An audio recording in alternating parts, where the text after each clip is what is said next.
Hey, it's Bill Gross, the LAProbateExpert.com, and question: is our housing crash coming or not?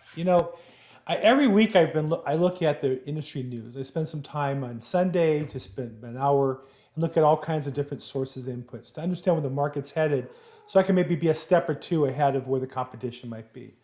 And it amazes me how many articles are about a conclusion of the housing market either crashing or a housing crisis continuing. And I made an amazing discovery this week when I really started digging deep into the articles. There's really two different things that the real estate industry talks about, both being major problems and both being the opposite. When they talk about the housing crash, what they're saying is prices are going up so much that eventually it will stop and things will fall apart. And that would be bad for investors or homeowners of property. Perhaps, maybe not. If you buy and you lock in a good rate, you get a great house, you're there for 20, 30 years, maybe it doesn't really affect you. Over time, you get back to where you otherwise would be. I have many clients who bought in 2010 at the top of the market, and they only last year regained their equity, but now they're growing, they've refinanced down, they've lowered the payments. They're not doing so bad, the people who held on. Now, when articles are about the housing crisis, that's the opposite. That refers to prices being too high, making too much money for owners of property. And there's homelessness and people priced out of the market, renters not being able to have a home ownership rate that people think would be best for the economy, best for our country.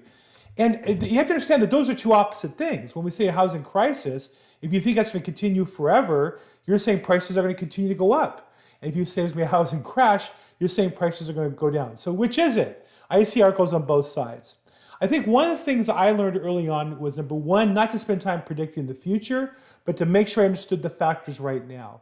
Most of these articles that talk about the industry, what's going to happen, and look at factors are reading statistics from May and at the earliest June. We're already in August. And the market is different now than it was 2 months ago.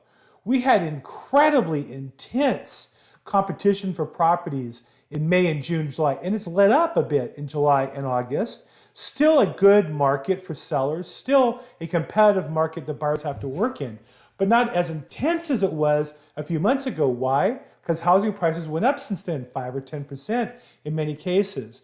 And that's taken care of some of the intensity of the market. But rates have still stayed in historic low areas. So what does all this mean? If you're a buyer of property, this is still a historic opportunity to buy a property wherever you want to be and lock in a 30-year fixed rate at 2% on a 30-year fixed rate or over 2.5% in the twos, and even below 2% if you get to a 15-year fixed mortgage conventional and you qualify. So these are historic opportunities to lock in a lifetime payment that will work for you and your family, your budget, whatever that is. If you're a seller, this is a historic opportunity to sell a property.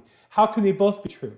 Because sellers today are able to negotiate not just the price with competition, but terms. I have sellers who've been negotiating rent backs. They never could have got that a few years ago, insisting on selling the house and staying in it for 30, 60, 90 days. And even with all the tenant problems around the country, buyers are willing to buy and allow the seller to rent back. Sellers are able to waive conditions on inspections and things like that to make the sale more likely. And most importantly, for sellers who are selling their house and moving somewhere else, these contingencies, these conditions make them a cash buyer in their new purchase because they can sell their house now, have the money in the bank, and then make an offer not subject to sale, not even subject to closing of an escrow, but they have the money in the bank if they can rent back 30, 60, or 90 days. So all these are amazing opportunities for buyers and sellers created by the influx of cash, historic low rates. And so if you're in a position to buy, let's talk about it. Let's see if I can help you with that. And more importantly, if you're looking to sell a property, it's a great time, but you got to execute. And on either side, I think the most important thing to do is make sure whatever it is you want to do, execute that plan, not just get into escrow, but get that buyer to waive their conditions and lock in their rate. Because once that's done, they're going to close. But if they're not locked in, and they're not locked in their conditions, and rates bump up 0.5% or 1% because of some triggering factor in the economy, many escrows are going to fall out as a result. So it's real important not just to sell the house. It's not just about putting cookies in the oven, but actually executing and getting it sold. If you have a property that you want to talk about getting sold and getting a strategy together with a professional who can get it done for you, call me, text me, email me, reply here. Either way, make this week your best week ever.